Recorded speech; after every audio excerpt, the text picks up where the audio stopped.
सिद्धार्थनगर में वरिष्ठ बीजेपी नेता जगदम्बिका पाल ने राहुल गांधी की प्रेस कॉन्फ्रेंस पर प्रतिक्रिया दी है। जगदम्बिका पाल ने कहा, राहुल गांधी रोज धमकी देते हैं कि हाइड्रोजन बम फोड़ेंगे। वे वोट चोरी की बात करते हैं और चुनाव आयोग उनसे लिखित सबूत मांगता है तो वह प्रमाण देने के बजाय केवल आरोप लगाते हैं। वे कह रहे हैं कि हाइड्रोजन बम फोड़ेंगे। उन्हें पता होना चाहिए कि हाइड्रोजन बम केवल विनाश करता है। सेबी से बिजनेसमैन गौतम अडानी को बड़ी राहत मिली है। सेबी ने अडानी की संपत्तियों पर अमेरिकी शॉर्ट सेलर फर्म हिंडनबर्ग द्वारा लगाए गए आरोपों को खारिज कर दिया है। सेबी ने हिंडनबर्ग द्वारा अडानी पर लगाए गए सभी आरोपों को नकारते हुए उन्हें क्लीन चिट दे दी है।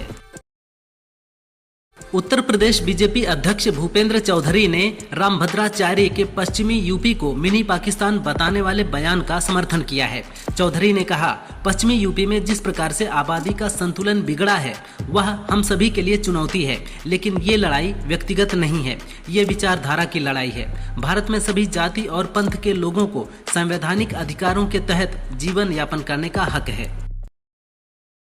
लोकसभा में विपक्ष के नेता राहुल गांधी ने सोशल मीडिया प्लेटफॉर्म एक्स पर लिखा, देश के युवा, देश के स्टूडेंट्स और देश की जेनजी संविधान को बचाएंगे, लोकतंत्र की रक्षा करेंगे और वोट चोरी को रोकेंगे। मैं उनके साथ हमेशा खड़ा हूं। राहुल गांधी ने आज प्रेस कॉन्फ्रेंस कर कई लोगों के नाम वोटर लिस्ट से काटकर वोट चोरी का आरोप लगाते हुए चुनाव आयोग पर सवाल उठाए हैं।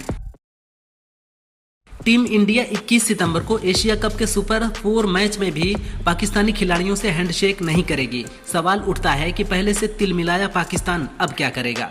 पीसीबी भारत के नो हैंडशेक रुख पर सहमत हो गई है। सूत्रों के मुताबिक बुधवार को मध्यस्थता मीटिंग में रेफरी पायक्रॉफ्ट ने पाकिस्तान को बताया कि भारत पहले ही हैंडशेक से इनकार कर चुका था, इसलिए पाकिस्तान को शर्मिंदगी से बचाने के लिए उन्होंने हाथ नहीं मिलाने के लिए कहा था।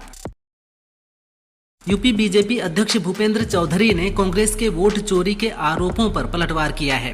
चौधरी ने कहा, वोट चोरी किसने की ये जनता जानती है।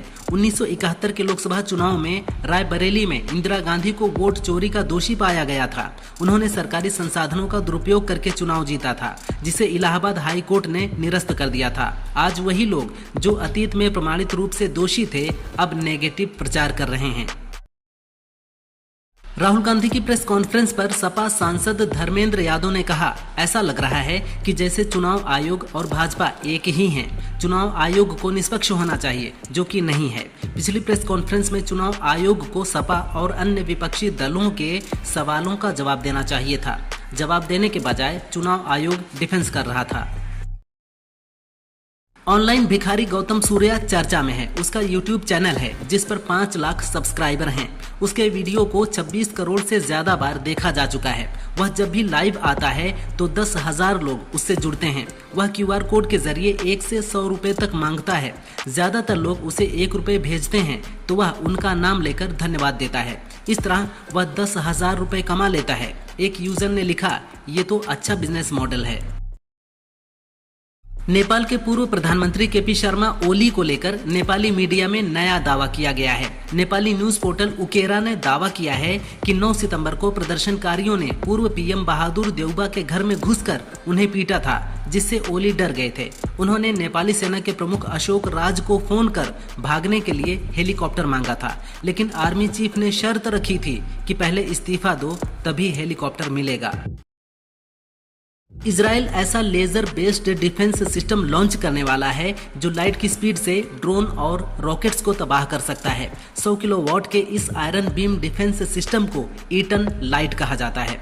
ये आयरन डोम की एक्स्ट्रा लेयर की तरह काम करेगा। इस साल के अंत तक ये पूरी तरह ऑपरेशनल हो जाएगा। इजरायली रक्षा मंत्री ने बताया कि लेबनान के साथ हालिया संघर्ष में इसने 30 से 40 ड्रोन्स को मार गिराया है।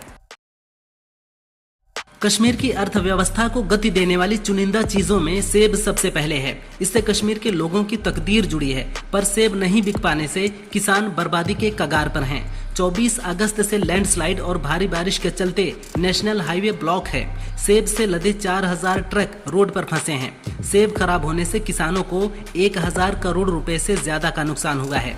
एक किसान ने बताया कि वह अब तक 15 लाख रुपए के सेब फेंक चुका है।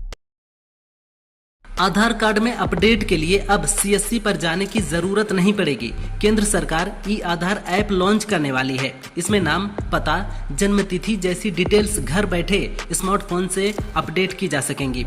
सरकार का कहना है कि आर्टिफिशियल इंटेलिजेंस और फेस ID तकनीक की वजह से डिजिटल आधार सेवाएं सुरक्षित होंगी। एक अधिकारी के मुताबिक इस पर काम चल रहा है और इस साल के अंत तक ये ऐप लॉन्च हो जाएगी।